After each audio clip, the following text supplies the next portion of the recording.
بسم اللہ الرحمن الرحیم.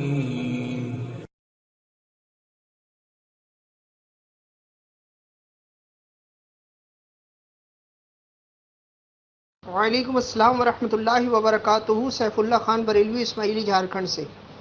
آپ نے سوال جو پوچھا ہے اسی سوال سے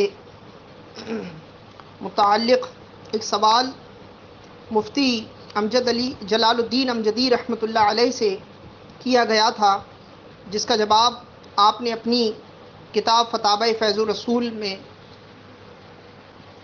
جلد 1 میں دیا، جس کا خلاصہ یوں ہے کہ اگر بد مذہب کسی صف میں لگ جائے تو وہ پوری صف منقطع ہو جاتی ہے. نماز مقروء تحریمی واجب الاعادہ ہے. جیسا کہ حدیث پاک میں آیا کہ جو سنن نسائی شریف کے اندر حدیث نمبر 816 ابن عمر رضی اللہ تعالی عنہ سے روایت ہے کہ آپ صلی اللہ علیہ وسلم نے ارشاد فرمایا کہ جو صفوں کو ملائے اللہ اسے ملائے، جو صفوں کو قطع کرے اللہ اسے قطع کرے. تو صف منقطع کرنا یہ گناہ ہے، اور فعل حرام کے ساتھ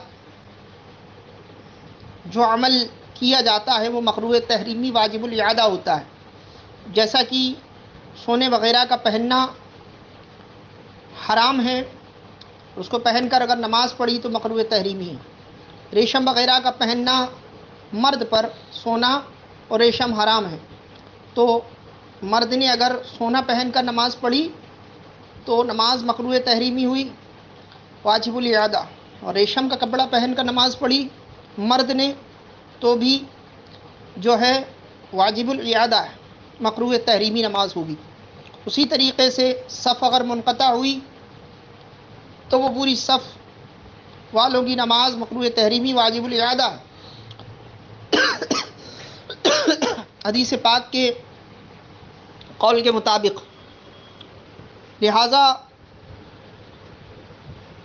مجمع الزوائد میں صلاۃ الصفوف سد الفرج جلد 2 صفحہ 201 پر اور فتاوی ہندیہ عالمگیر جلد 1 صفحہ 89 پر یہ حدیث تحریر فرماتے ہیں کہ جو صفوں کی کشادگی کو دور کرے تو اللہ اس کی مغفرت فرماتا ہے. حدیث پاک کا یہ خلاصہ ہے. تو لہٰذا ایک اور حدیث جو امام احمد نے اور طبرانی میں بھی ہے، ابو امامہ بحیلی رضی اللہ تعالیٰ عنہ روایت کرتے ہیں جلد 8 صفحہ 295 پر المسند للامام احمد ابن حنبل کہ آپ صلی اللہ تعالیٰ علیہ وآلہ وسلم نے ارشاد فرمایا کہ اللہ تعالیٰ صف اول پر درود بھیجتا ہے، صف اول والوں پر درود بھیجتا ہے، یعنی رحمت نازل فرماتا ہے. حدیث پاک کا خلاصہ یوں ہے. اور پھر صحابہ نے عرض کیا رسول اللہ دوسرے پر صلی اللہ علیہ وسلم، تو آپ صلی اللہ علیہ وآلہ وسلم نے ارشاد فرمایا اللہ تعالیٰ صف اول پر درود بھیجتا ہے. پھر عرض کیا رسول اللہ صلی اللہ علیہ وسلم دوسرے پر، تو کہا اور دوسرے پر. پھر آپ نے مزید ارشاد فرمایا کہ صفوں کو برابر کرو اور مونڈھوں کو مقابل کرو اور اپنے بھائیوں کے ہاتھ پر نرم ہو جاؤ اور صفوں میں کشادگی نہ کرو کہ شیطان اس میں داخل ہوتا ہے جس طرح بھیڑ کا بچہ. تو آپ صلی اللہ علیہ وسلم کی حدیث پاک سے یہ ملتا ہے کہ صفوں کو درست کرنا. اور ایک حدیث طیبہ میں تو یہاں تک کہ آپ صلی اللہ علیہ وسلم اس طرح صفوں کو درست فرماتے تھے جیسے تیر. تو صفوں کو درست کرنا اور صفوں کو برابر کرنا یہ جو ہے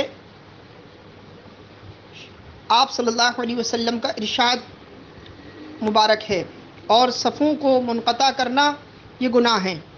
تو لہٰذا اگر کوئی بد مذہب صف میں لگ جائے گا، چونکہ اس کی نماز نہیں تو پھر وہ اتنی جگہ خالی مانی جائے گی. لہٰذا جب اس کی نماز نہیں، اس کی جگہ جو ہے خالی ہوئی تو صف منقطع ہوئی. لوگوں کو چاہیے کہ وہ اپنی مسجدوں میں بد مذہبوں کو آنے سے روکے. بڑا عجیب معاملہ ہے کہ امام سنی، ممبران کمیٹی کے سب سنی، لیکن اس کے باوجود بھی جو ہے ہماری مسجدوں میں بد مذہب داخل ہو جاتے ہیں، جبکہ اللہ رب العزت قرآن مقدس کے 7ویں پارے کی 14ویں رکوع میں ارشاد فرماتا ہے، جس کا خلاصہ یوں ہے کہ جب شیطان تمہیں بھلا دے تو بھلا دینے کے بعد جب شیطان تمہیں بھلا دے تو ظالموں کے پاس، تو یاد آنے کے بعد ظالموں کے پاس مت بیٹھو. تو جب اللہ رب العزت نے اتنا بڑا اعلان فرما دیا کہ ظالموں کے پاس مت بیٹھو، تو اب یہ تو اور زیادہ برا ہے کہ ان کے ساتھ نماز پڑھی جائے کاندھے سے کاندھا ملا کر. لہٰذا جو ذمہ داران ہیں، مسجدوں کے امام ہیں، ان کو چاہیے کہ وہ اس چیز سے جو ہے عوام کو آگاہ کریں اور اپنی مسجدوں کو بد مذہبیت کی غلاظت سے پاک کریں. جب حلال و طیب چیز لہسن اور پیاز جو کہ بدبو دیتی ہے، شریعت نے منع کیا ہے کہ بدبودار چیزیں کھا کر مسجد میں نہ آیا جائے، تو پھر بد مذہب جو کہ ظاہراً و باطناً اور ہر لحاظ سے وہ نجس ہے، ناپاک ہے، تو وہ سراپا نجس کیسے مسجدوں میں ہماری داخل ہو سکتا ہے؟ تو جو لوگ ذمہ دار بنے ہوئے ہیں ان کو چاہیے، ان پر فرض ہے کہ وہ مسجدوں سے بد مذہبوں کو نکالیں. اگر کوئی بھی بد مذہب مسجد کی صفوں میں لگ گیا تو پوری صف منقطع ہو جائے گی، نماز پوری صف کی خراب ہوگی، مکروہ تحریمی واجب الاعادہ ہوگی. اور اگر وہ اس پر قدرت نہیں رکھتا کہ وہ مسجدوں سے نکال دے، اب یہ مجبوری کی صورتحال الگ ہے، اس میں اس کی نماز ہو جائے گی کہ فتنے کا اندیشہ ہو یا پھر ہر چند کوشش کرنے کے باوجود بھی جو ہے وہ نہیں جاتے اور فتنہ فساد ہو جائے گا. تو اس صورتحال میں حکم اور ہے.